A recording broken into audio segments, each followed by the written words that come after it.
Hello, I'm Colin Sanders, and this is the History Books Review's extended review of Gibbon's Decline and Fall of the Roman Empire, which is getting steadily more Byzantine as we reach Chapter 32, Part 4, covering the reign of the grandson of the great Theodosius I, who shared his name but not his greatness. There are plenty of options to choose from for dating the start of the Byzantine Empire, but if you wanted one that would stand up in court, the reign of Arcadius is a pretty sound bet. Theodosius I was the last emperor to rule both halves of the empire unambiguously. He divided his inheritance between his two sons, with Arcadius taking the eastern half, and, as it turned out, that court was to have a more or less continuous history from that point, the year 395, until the final end of the empire. Arcadius died at the age of 31 after a reign of 13 years, during which he managed to make almost no impression on his administration. He had been the tool first of the corrupt courtier Rufinus, then of the even more corrupt Eutropius, and finally of his wife Eudoxia. When she died from complications arising from a miscarriage, he was mortified. He had clearly not inherited any of his father's ability to command. He may not even have commanded the loyalty of his wife. Rumours abounded that she was unfaithful to him, and hinted that his children were in fact somebody else's. All in all, he was a bit of a pitiful figure, albeit not as disastrously so as his equally untalented brother Honorius in the west. The death of Arcadius led to one of the strangest stories about an emperor. According to the historian Procopius, the dying monarch foresaw the likely problems that might arise from a regency, and avoided them by putting the 7-year-old Theodosius in the hands of a fellow monarch who would empathise with his situation. So, if we believe Procopius, the youthful Theodosius was supervised by the Emperor of Persia. This sounds totally unbelievable, and Gibbon doesn't believe it, but it does have one element of the truth about it. Arcadius did dote on his son and did take some thought to his future. He appointed him as Augustus while he was still an infant, making him the youngest person in history to hold that title. So Theodosius II was a child when he came to the throne. It was inevitable that someone should step in to fill the power vacuum that this created. Luckily for the empire, this was somebody reasonably competent and responsible in the form of Anthemius. He had been the Praetorian prefect under Arcadius, so in protocol terms was the most important non-royal around. He set about educating the young prince and handling the general running of the empire. One of his actions was to be of some significance in the future. He considerably strengthened the landward walls of Constantinople. It wouldn't be long before the wisdom of that move became apparent. He had a defensive frame of mind, which in the circumstances was a good one to have. He reached out to the court at Ravenna and got the relationship back onto a good footing. He strengthened the Black Sea fleet to protect from seaborne attacks from the direction of Russia. It is likely that he put some efforts into diplomacy as well. The king of the Huns, Uldin, launched an attack, but in the event he had to quickly retreat when his allies deserted him. This might have been a stroke of luck for the Byzantines, but luck like that is often paid for. It might well have been the result of careful intelligence work, some well-placed intrigue and bribery. The challenges facing the Eastern Empire were very similar in type and scale to those that had devastated the West. Indeed, at one point they were facing Alaric himself when Stilicho contrived to get him out of Italy. The East had more resources, so was never as weak as Rome at this period, but it doesn't seem unlikely that the good sense and diligence of Anthemius was one of the big factors that made all the difference. One interesting parallel problem was grain supply. In the case of Constantinople, the city was fed from Egypt. Rome at this time was beginning to have issues with getting its calories from Africa. Both cities were always a few boat deliveries away from a famine. Anthemius reorganised the vessels that carried the vital supplies to avoid problems and bottlenecks. The relative peace of the East compared to the West was the result of a number of factors, but this attention to the detail of putting food on the table must have helped a lot. Theodosius showed, if anything, even less natural talent than his hapless father and uncle. He was not tremendously interested in the affairs of state, preferring to make things with his hands. The nearest he got to paperwork was transcribing religious books, which he did well enough to earn the nickname calligraphies, or a fair hand. He was deeply religious and interested in the disputes of the time, but that was about the extent of his involvement in politics. It seems to be a very common feature of empires throughout history that the person of the emperor himself, despite being technically the source of all authority, becomes a tool in the hands of powerful factions in the state.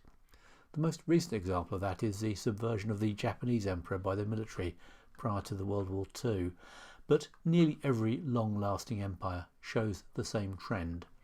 It was certainly evident at this stage in Byzantium, with the true power lying in other hands than the official sovereign. If this was predictable, it was far from predictable whose hands would pick up the baton, which turned out to be the emperor's sister Pulcheria. Pulcheria was only a couple of years older than Theodosius, but this was enough to give her a chance to break into the top circle of government, because when she came of age she was the only grandchild of the great Theodosius on the scene and able to participate. It was a narrow window, but she took full advantage of it. First of all, she took charge of her brother's education. She taught him all the things he'd need to be a show monarch, how to look grave, how to be dignified, that kind of thing. This prepared him admirably for the role she had in mind for him as a front for what effectively was going to be her government. She also had plans for her younger sisters. Divine assistance was always needed for an empire with so many earthbound enemies. So what better way to deploy the imperial siblings than in penance and purity in a convent where they could concentrate on prayers to the Almighty? A more cynical observer might note that this also had the effect of taking them off the marriage market and so avoiding the risk of creating a potential challenger to the imperial throne.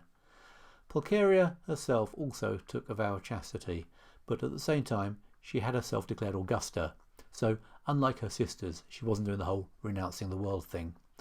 One can't really find fault with her actions here. The empire needed leadership and it needed stability. Pulcheria was able to supply both. She didn't have to do any of this. As the emperor's sister she could have settled for a quiet, luxurious life. While personal ambition must have been part of her motivation, she was also being pretty conscientious about the well-being of the empire. Her religious convictions might be flexible enough to fit conveniently with her own personal goals and objectives, but that didn't stop her doing all that a pious subject might expect of a God-fearing monarch. Quite apart from converting a palace into a convent for herself and her virgin sisters, she also funded church building and charitable works across the empire. This got her plenty of good PR in the pulpits, no doubt, and combined with the gratitude for her generosity from the poor, put her in a strong position. Pulcheria's position as Augusta gave her a lot of prestige and authority, but we all know that while the swanky job title is handy, it is someone's personality and approach that really matters when it comes to getting things done. Pulcheria had such a personality. She took an interest in everything and her influence was impossible to ignore. There was, for instance, the delicate task of finding a suitable bride for her brother. A candidate appeared in the shape of the daughter of a pagan philosopher from Athens called Leontius. His daughter was Athenaeus, and Pulcheria picked her as an imperial consort that met the political needs of the day. Quite what she saw in her we don't know. What she didn't see was a rival or the representative of any particular faction. Theodosius was invited to observe her from behind a curtain and instantly declared his undying love for her, which was nice. She converted to Christianity and adopted the Christian name Eudocia. Pulcheria no doubt intended Eudocia as her own creation and as a support for her own power. People don't work like that though. Eudocia was intelligent and resourceful. She was an accomplished writer and made a reasonable fist of becoming a politician. She lavished resources on the church and pulled off a PR coup by going on a tour of the holy places. She splashed cash around with the various religious institutions and was rewarded with the chains of St. Peter, the right arm of St. Stephen, and a picture of the Virgin painted by St. Luke. Quite a haul. This provoked the jealousy of Pulcheria and instigated a Byzantine catfight of epic proportions. Pulcheria was more than up to it. Eudocia was accused of infidelity with a functionary called Paulinus. He was executed. Other supporters also ended up dead in various legal or quasi-legal ways. It soon became apparent that Eudocia was not in a position to protect her own faction, and consequently she found herself without a faction.